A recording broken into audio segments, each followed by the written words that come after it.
গত 2015 সালের দিকে যখন FreeSync অ্যানাউন্স করে AMD, তখন এই টেকনোলজি ছিল ডিসপ্লে পোর্ট নির্ভর, কিন্তু 2016 সালে শুধুমাত্র একটি ইউনিক এক্সটেনশনের মাধ্যমে AMD তাদের FreeSync টেকনোলজিকে আরো ফার্দার নিয়ে যায়, যেটা HDMI পর্যন্ত। যেহেতু এখনো HDMI একটি বহুল ব্যবহৃত পোর্ট, সেহেতু বেশিরভাগ মনিটরের FreeSync-এর প্রসার আরো বাড়বে, আর এটাই স্বাভাবিক। আমি আমাদের ভিউয়ার্স যারা FreeSync সম্পর্কে জানেন না, তাদেরকে AMD-র ওয়েবসাইট ভিজিট করা রেকমেন্ড করছি। নিচে ডেসক্রিপশনে লিঙ্কটি প্রোভাইড করা আছে সবার সুবিধার্থে। বেসিক্যালি FreeSync টেক গেমিং এর সময় GPU এবং মনিটরের মধ্যকার কমিউনিকেশন ইস্যুসগুলোকে রিজলভ করে। এর মাধ্যমে ইমেজ টিয়ারিং এবং চপিনেসকে সম্পূর্ণ দূর করে স্মুথ গেম প্লে নিশ্চিত করে। ওয়েবসাইটে দেওয়া সিম্পল কিছু স্টেপ ফলো করে অ্যাচিভ করতে পারছেন FreeSync-এর সুবিধাটি। FreeSync কেপেবল GPU-গুলি AMD-র ওয়েবসাইট থেকে পেয়ে যাবেন। ঠিক এভাবে আবার FreeSync কেপেবল মনিটরও লাগবে। FreeSync মনিটরগুলোর লং লিস্টের মধ্যে একটা মনিটর যেটা আমাদের নজর কেড়েছে, সেটা হচ্ছে LG 22MP68VQ-P। খুবই লম্বা চড়া একটা মডেল নাম্বার। আমাদের পছন্দ হওয়ার অন্যতম কারণ হচ্ছে অত্যন্ত লো বাজেট মনিটরের মধ্যে FreeSync ইনক্লুড করে LG বেশিরভাগ গেমারদের হাতের নাগালের মধ্যে নিয়ে আসলো FreeSync টেকনোলজিকে। তবে শুধু যে এটা গেমিং ওরিয়েন্টেড বাজারকেই টার্গেট করছে তা নয়, প্রফেশনাল এবং ক্যাজুয়াল ইউজারদের চাহিদা কতটুকু পূরণ করতে সক্ষম হবে 22MP68 মনিটরটি, সেটাই এখন দেখার বিষয়। তো এর মাধ্যমে শুরু করতে যাচ্ছি আজকের রিভিউ ভিডিওটি। আমি Zahid, and welcome to PCBBD channel.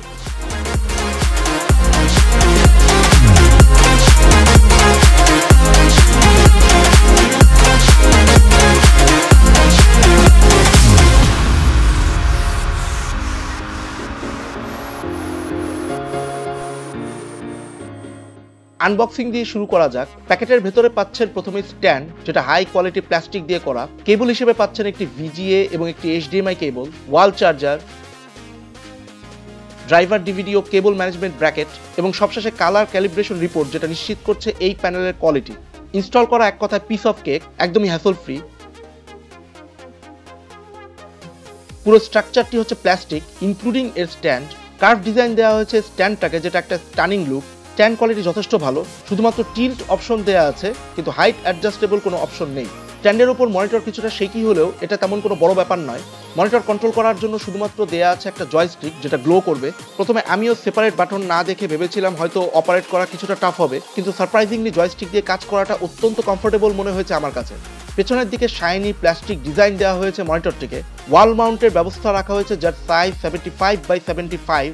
আয়োগুলোর মধ্যে দেওয়া আছে প্রথমেই power jack, D sub port, headphone jack, DVI-D port এবং সবশেষে FreeSync এনেবল একটি HDMI পোর্ট।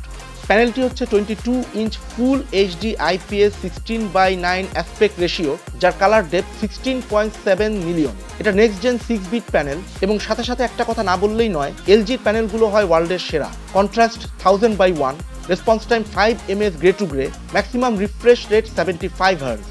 প্যানেলটি খুবই কালারফুল এবং ভাইব্রেন্ট, সাথে সাথে সফট অ্যান্টি গ্লেয়ার কোটিং দেওয়া আছে লেস রিফ্লেকশনের জন্য, হুইচ ইজ ওয়ার্কিং পারফেক্টলি। বেজেলটি হচ্ছে LG নিও ব্লেড ডিজাইন, বেসিক্যালি যার অর্থ হলো যত সম্ভব বেজেল এরিয়াকে রিডিউস করা। তবে এইসব ফ্যান্সি মেড আপ ভাষা যদি বাদও দেই, স্লিম বেজেলের কারণে যথেষ্ট সুন্দর দেখা যায় overall screen. Picture quality sharp, তবে অবশ্যই কিছুটা টুইকিং এর প্রয়োজন রয়েছে এই ক্ষেত্রে, which brings me to my next point, monitor setting software. LG 22MP68 এর পারফরমেন্স অনেকাংশে নির্ভরশীল এর ড্রাইভার সফটওয়্যারের ওপর, যেটা DVD-তে প্রোভাইড করা আছে। তবে এই নির্ভরশীলতাকে কোনোভাবে নেগেটিভ বলা যাবে না, কারণ মনিটরের out of the box performance gaming এর জন্য যথেষ্ট হলেও প্রফেশনাল কাজের জন্য যথেষ্ট নয়। স্পেশালি যারা low budget photo editing monitor খুঁজছেন, তাদের জন্য কিছুটা সেটিংস দরকার পড়বে এই ক্ষেত্রে। তবে এই ব্যাপারটা প্রফেশনালরাও ভালো জানেন যে কন্ডিশন অনুযায়ী সেটিংস ভ্যারি করে ইউজার টু ইউজার। ঠিক এইভাবে একটা রিচ কালার অ্যাচিভ করতে কিছুটা টুইকিং আমরাও করেছি। প্রথমেই বলে রাখি, দুইভাবেই মেনু কন্ট্রোল করা যাবে, উইন্ডোজের ভেতরে অন স্ক্রিন কন্ট্রোল এবং মনিটরের অফ স্ক্রিন মেনু কন্ট্রোলের মাধ্যমে। খুবই ইন্টেলিজেন্টলি ভাগ করা হয়েছে সেটিংসগুলোকে। বেসিক কন্ট্রোল যেগুলো সচরাচর প্রয়োজন হবে, সেগুলো সবই দেওয়া আছে অন স্ক্রিন কন্ট্রোলে, আর colour correction, picture adjust type advance অপশনগুলোকে রাখা হয়েছে মনিটরের অফ স্ক্রিন মেনুতে।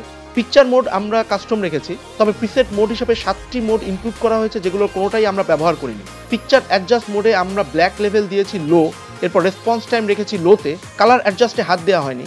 অন স্ক্রিন কন্ট্রোলে ব্রাইটনেস দিয়েছি 80%, কেননা ডিসপ্লেটি যথেষ্ট ব্রাইট।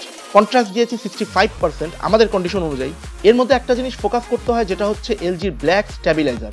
অসম একটি ফিচার, যার কাজ হচ্ছে ডার্ক সিনগুলোকে হালকা ব্রাইট করে ওভারঅল ভিজিবিলিটি প্রদান করে গেমিং এর সময়। হয়তো স্পেসিফিক্যালি এটা গেমিং ফিচার, কিন্তু আমি ফটো এডিটিং এর ক্ষেত্রেও এর থেকে ভালো বেনিফিট পেয়েছি।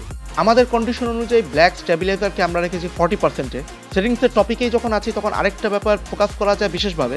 প্রফেশনালরা যখন মনিটরের স্পেসিফিকেশন দেখেন, স্পেশালি নজর রাখেন কালার গামুটের দিকে, যেখানে 72% কালার গামুট লেখা আছে, কিন্তু sRGB কথাটা উল্লেখ না থাকলেও মেনশন করা আছে CIE 1931 কালার স্পেস, যেটা মাচ মোর লার্জার দেন sRGB কালার গামুট। সুতরাং রাইট সেটিংসে অলমোস্ট ট্রু কালার জেনারেট করা সম্ভব।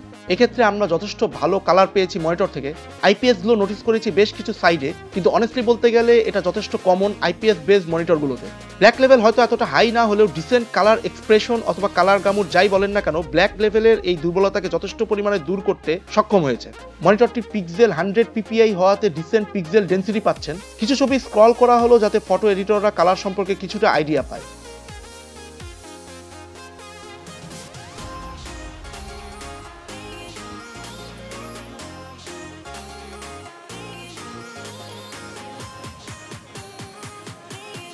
এছাড়া অন স্ক্রিন সেটিংসে স্ক্রিন স্প্লিট নামে একটা ইন্টারেস্টিং ফিচার অ্যাড করা হয়েছে, যেটা হচ্ছে বেসিক্যালি স্ক্রিনের উপর ডিফারেন্ট ট্যাবগুলোকে রিসাইজ করে প্রয়োজন মতো স্প্লিট করতে পারছেন, যেটা একটা কিলার ফিচার বলে আমি মনে করি।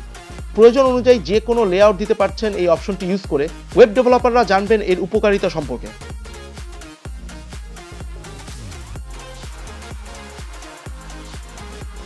আবার মাল্টিটাস্কিং এর সময় পিআইপি অন করেও যে কোনো কনভিনিয়েন্ট লোকেশনের ভিডিও প্যানেলটি সেট করতে পারছেন।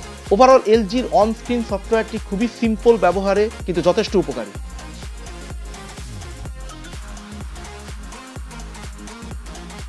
ভিডিও ওয়াচিং এক কথা ইমপ্রেসিভ, কোনোভাবে হতাশ করবে না আপনারা যারা মুভি পাগল তাদেরকে। এছাড়া কম বাজেটের মধ্যে যারা ভিডিও এডিটিং মনিটর খুঁজছেন 22MP68 বিবেচনা রাখতে পারেন। ব্ল্যাক স্টেবিলাইজার ফিচারটি ঠিকমতো কন্ডিশন অনুযায়ী সেটিং করতে পারলে ভিডিও এডিটিং এক্সপিরিয়েন্স আরও ভালো করবে। ভিভিং অ্যাঙ্গেলের ক্ষেত্রেও মনিটরটি যথেষ্ট ভালো। যেহেতু এটা গেমিং ওরিয়েন্টেড মনিটর, তাই গেমিং এক্সপিরিয়েন্সের ক্ষেত্রে আমি বলবো ফ্ললেস।